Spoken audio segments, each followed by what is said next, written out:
স্বাগত ডিবিসি সংবাদে আপনাদের সাথে আছি অর্ঘমিত্র তরফদার। এবার জানাবো খবরে বিস্তারিত। ডিসেম্বরের মধ্যে জাতীয় নির্বাচনের দাবি আদায়ের লক্ষ্যে বৃহত্তর ঐক্য গড়তে রাজনৈতিক দলগুলোকে নিয়ে সিরিজ বৈঠক শুরু করেছে বিএনপি। যুগপৎ আন্দোলনের শরিক দলগুলো ছাড়াও নিজেদের দাবির পক্ষে আনতে অন্যান্য রাজনৈতিক দল ও জোটকে ঐক্যবদ্ধের চেষ্টা চালিয়ে যাচ্ছে তারা। আদর্শিকভাবে সবসময় ডানপন্থীদের সঙ্গে সম্পর্ক রাখা বিএনপি পাল্লা ভারী করতে ঘনিষ্ঠতা বাড়াচ্ছে বামদের সাথেও। দলটির এই উদ্যোগকে রাজনীতিতে নতুন মেরুকরণ মনে করছেন বিশ্লেষকরা।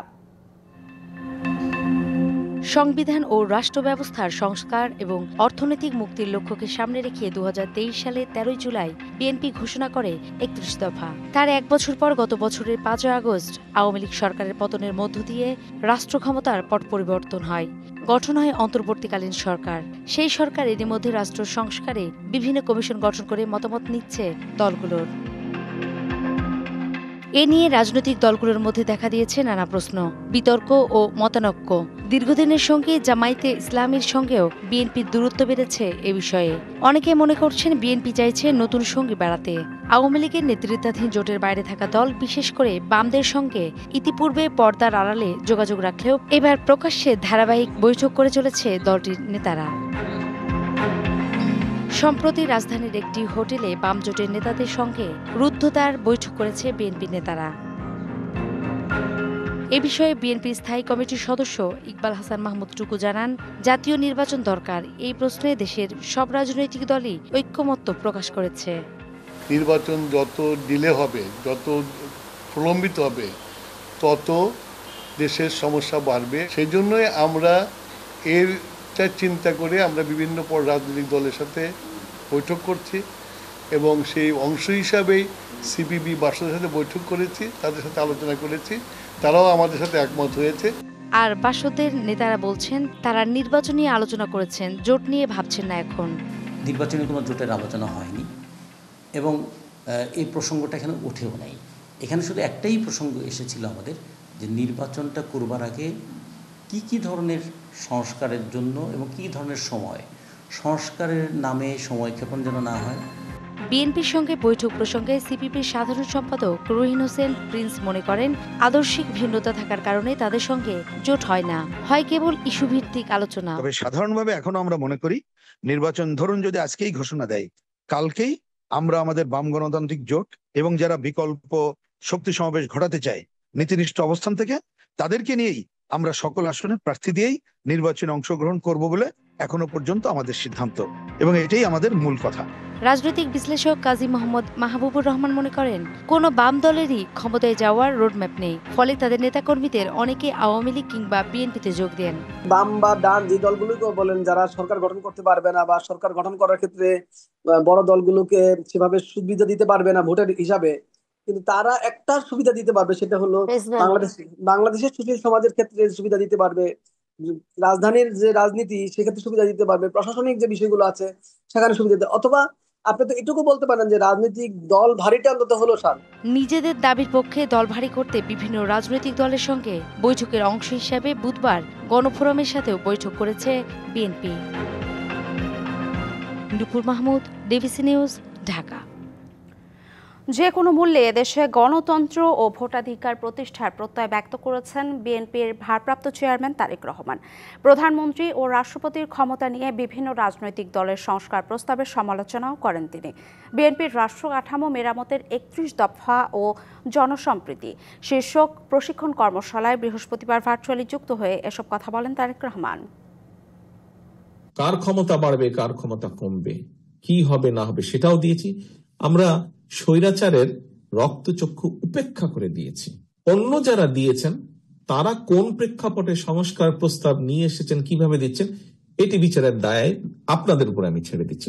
একটি মহলের চাওয়ার অমিল রয়েছে, একটি মহলের কাছে অন্য কিছু গুরুত্বপূর্ণ। জামায়াতে ইসলামকে দেশ সেবায় একবারের মতো সুযোগ দিতে জনগণের প্রতি আহ্বান জানিয়েছেন দলটির আমির ডক্টর শফিকুর রহমান। বৃহস্পতিবার রাজধানীর মিরপুরে দিনব্যাপী গণসংযোগ ও সদস্য সংগ্রহ অনুষ্ঠানে এ আহ্বান জানান তিনি। স্বাধীনতার 54 বছর এমন একটি দেশকে আমরা নিজের মতো করে পেলাম না, গড়তেও পারলাম না। 53 বছর যারা বিভিন্নভাবে দেশ শাসন করেছেন তাদের যা দেওয়ার তারা দিয়েছেন। আমাদেরকে একবার আপনারা সুযোগ দেন, আমরা কথা দিচ্ছি আল্লাহকে ভয় করে এই দেশের মানুষের সেবা করবো ইনশাআল্লাহ। যেখানে আবাল বৃদ্ধ বনিতা সকলেই ইজ্জতের সাথে এবং নিরাপত্তার সাথে বসবাস করবে। প্রায় শতভাগ শূন্য শুল্ক সুবিধা থাকলেও চীনের বাজারে রপ্তানি বাড়াতে পারছে না বাংলাদেশ।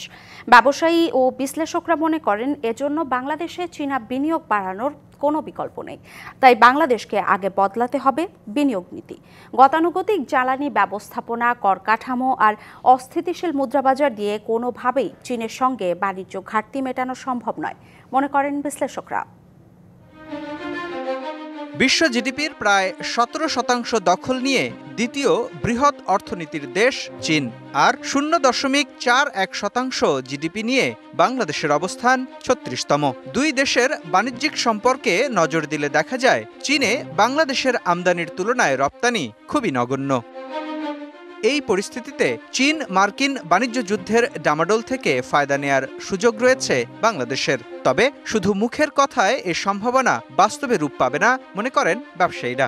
বাংলাদেশের জন্য এখন একটা ভালো সুযোগ তৈরি হয়েছে, যেটাকে যদি বাংলাদেশ যথাযথভাবে এক্সপ্লোর করতে পারে তাহলে চীনের সাথে বাংলাদেশের সম্পর্কটা অন্যান্য যে কোনো সময়ের চেয়ে বৃহত্তর পর্যায়ে বাস্তবায়ন সম্ভব। দুর্ভাগ্যজনক হলো যে পলিসিতে সুন্দর সুন্দর আইনও করা হয়েছে, কিন্তু বাস্তবায়নের পর্যায়ে কিন্তু আমরা দেখেছি যে অগ্রগতিগুলো একবারেই ছিল না। ব্যবসায়ীরা বলছেন বিনিয়োগকারীদের জন্য এখনো নিরবচ্ছিন্ন জ্বালানি নিশ্চিত করতে পারেনি বাংলাদেশ। সেই সঙ্গে আছে কর ও নীতি বৈষম্য, আছে ডলারের বিপরীতে টাকার ধারাবাহিক দরপতনের অস্থিরতা, আর এসব জিয়ে রেখে নতুন চীনা বিনিয়োগ আকর্ষণ কঠিন। ভিয়েতনাম বা সিঙ্গাপুর যেভাবে তারা ফরেন ইনভেস্টমেন্ট অ্যাট্রাক্ট করেছে, যেটা ফিসকাল ইনসেন্টিভ দিয়ে, আমরা ইন্টেলকে দেখেছি, স্যামসাংকে দেখেছি, একটা দেশের চেহারা চেঞ্জ করে দেয়। সেই ধরনের কোম্পানিকে আমার প্রয়োজন হলে ফিসকাল ইনসেন্টিভ, যেটা ডিসক্রিমিনেটিভ হলেও তাদেরকে দিয়ে ইনভেস্টমেন্টের একটা এনভায়রনমেন্ট ক্রিয়েট করে দিতে হবে। অনলি দেন তারা আসবে, কারণ কোনো ফরেন কোম্পানি তার নিজের বেনিফিট ছাড়া সে আপনার এখানে ইনভেস্টমেন্টের জন্য আসবে না। বিশ্লেষকরা বলছেন চীনের বাজারে রপ্তানি বাড়াতে চাইলে এদেশে বেইজিংয়ের বিনিয়োগ বাড়ানোর বিকল্প নেই। চীনের বিনিয়োগ যদি বাংলাদেশে আসে, এখানে দ্বিপাক্ষিক বাণিজ্য ঘাটতি কমানোর সুযোগটাও তখন কিন্তু তৈরি হয়। আমাদেরকে ভ্যালু চেইনের ভিতরে ঢুকতে হবে। আমরা যদি চীনের কোনো উৎপাদনের একটা অংশকে যদি আমরা আমাদের দেশে তৈরি করতে পারি, তাহলেই শুধুমাত্র এটা করা সম্ভব। এর বাইরে গিয়ে কিন্তু করা কঠিন হবে। এ অবস্থায় বাণিজ্যিক সম্ভাবনা কাজে লাগাতে অন্যের দিকে না তাকিয়ে থেকে দেশের বিনিয়োগ বাধাগুলোকে দ্রুত দূর করার পরামর্শ দিচ্ছেন বিশ্লেষকরা। মুস্তফা মাহবুব, ডিবিসি নিউজ, ঢাকা। 7 কলেজের অধিভুক্তি বাতিলের চূড়ান্ত সিদ্ধান্ত নিয়েছে ঢাকা বিশ্ববিদ্যালয়। বৃহস্পতিবার বিশ্ববিদ্যালয়ের সর্বোচ্চ নীতি নির্ধারণী ফোরাম সিন্ডিকেট সভায় এর অনুমোদন দেওয়া হয়। বুধবার ঢাকা বিশ্ববিদ্যালয়ের একাডেমিক কাউন্সিলের সভায় 7 কলেজের অধিভুক্তি বাতিলের প্রস্তাব অনুমোদন দেওয়া হয়। সিন্ডিকেট সভায়ও তা বহাল রাখা হয়েছে। চলতি শিক্ষাবর্ষ থেকেই ঢাবির অধীনে 7 কলেজের ভর্তি কার্যক্রম চলবে না, তবে আগের ভর্তি হওয়া সব শিক্ষার্থীর পরীক্ষা আয়োজনে সহযোগিতা করবে বিশ্ববিদ্যালয় প্রশাসন। 2017 সালে Dhaka college, Eden Mohila college, Shaheed Suhrawardy college, Kabi Nazrul college, Begum Badrunnesa college, Titumir college ও বাংলা কলেজকে ঢাকা বিশ্ববিদ্যালয়ের অধিভুক্তি করা হয়েছিল। সরকারি ও বেসরকারি নানা উদ্যোগ ও কর্মসূচি নেওয়া হলেও দেশে ম্যালেরিয়া পরিস্থিতির তেমন কোনো উন্নতি হয়নি। গত 4 বছরে ম্যালেরিয়া রোগী বেড়েছে 4 গুণ। স্বাস্থ্য অধিদপ্তরের জাতীয় ম্যালেরিয়া নির্মূল ও এডিস বাহিত রোগ নিয়ন্ত্রণ কর্মসূচির তথ্য মতে বিগত 1 দশকে শুধু ম্যালেরিয়া রোগে মৃত্যু হয়েছে 2500 মানুষের। বিশেষজ্ঞরা বলছেন ম্যালেরিয়ার বাহক কার্যকরভাবে নিয়ন্ত্রণ করতে হবে। ম্যালেরিয়া মশাবাহিত রোগ। অ্যানোফিলিস জাতীয় স্ত্রী মশার কামড়ে হয় ম্যালেরিয়া। ম্যালেরিয়ার ঝুঁকি রয়েছে এমন 13টি জেলার মধ্যে দেশের পার্বত্য 3 অঞ্চল সবচেয়ে ঝুঁকিপূর্ণ। এর মধ্যে 2 জেলা বান্দরবন ও রাঙামাটিতে 92% সংক্রমণ ঘটছে। স্বাস্থ্য অধিদপ্তরের জাতীয় ম্যালেরিয়া নির্মূল ও এডিসবাহিত রোগ নিয়ন্ত্রণ কর্মসূচির তথ্য মতে গত 1 দশকে ম্যালেরিয়া রোগে আক্রান্ত হয়েছে 8 লাখের বেশি মানুষ। 2024 সালে দেশে ম্যালেরিয়া রোগী ছিল 13,099 জন, মৃত্যু হয়েছে 6 জনের। কীটতত্ত্ববিদ ও জনস্বাস্থ্য বিশেষজ্ঞরা বলছেন, কর্মসূচির কার্যক্রম, তত্ত্বাবধান ও পর্যবেক্ষণের ক্ষেত্রে ঘাটতি থাকায় পুরোপুরি নির্মূল করা যাচ্ছে না ম্যালেরিয়া রোগ। পার্বত্য জেলাগুলো আমাদের নজরে আনতে হবে। আমরা যদি বাহক কার্যকরীভাবে নিয়ন্ত্রণ করতে না পারি, তাহলে আসলে এই বাহকবাহিত ম্যালেরিয়া রোগ নির্মূল করা যাবে না। আরেকটা পরিবর্তন দরকার, সেটা হলো যে এটা সুপারভিশন মনিটরিং। স্বাস্থ্য অধিদপ্তর বলছে, ম্যালেরিয়া নিয়ন্ত্রণে বিভিন্ন কর্মসূচির ফলে ধীরে ধীরে এই রোগের প্রাদুর্ভাব কমছে। প্রায় 85% মানুষ ম্যালেরিয়া ট্রিটমেন্টের অধীনে এটা চলে আসছেন। 2023 সালে বান্দরবন উপজেলার লামা এলাকায় 3 মাস অন্তর 2টা ডোজ আমরা ম্যালেরিয়ার ওষুধ খাওয়াচ্ছি। এই জিনিসগুলো তো আসলে আমাদের এলিমিনেশনের জন্য আলটিমেটলি আমাদের এটা অনেকটুকু কমে আসতেছে আমাদের প্রোগ্রাম। এছাড়া পার্বত্য এলাকার সীমান্তবর্তী দেশগুলোর সাথে সমন্বিতভাবে প্রতিরোধ কার্যক্রমের পরিকল্পনা রয়েছে সরকারের। Tahsina Jessy, DBC news, Dhaka. DBC সংবাদে এই ছিল এখনকার মতো। ডিবিসি নিউজের সংবাদগুলো পড়তে ভিজিট করুন dbcnews.tv আর ভিজিট করুন ডিবিসির ফেসবুক পেজ এবং ইউটিউব চ্যানেল। ডিবিসির সঙ্গেই থাকুন।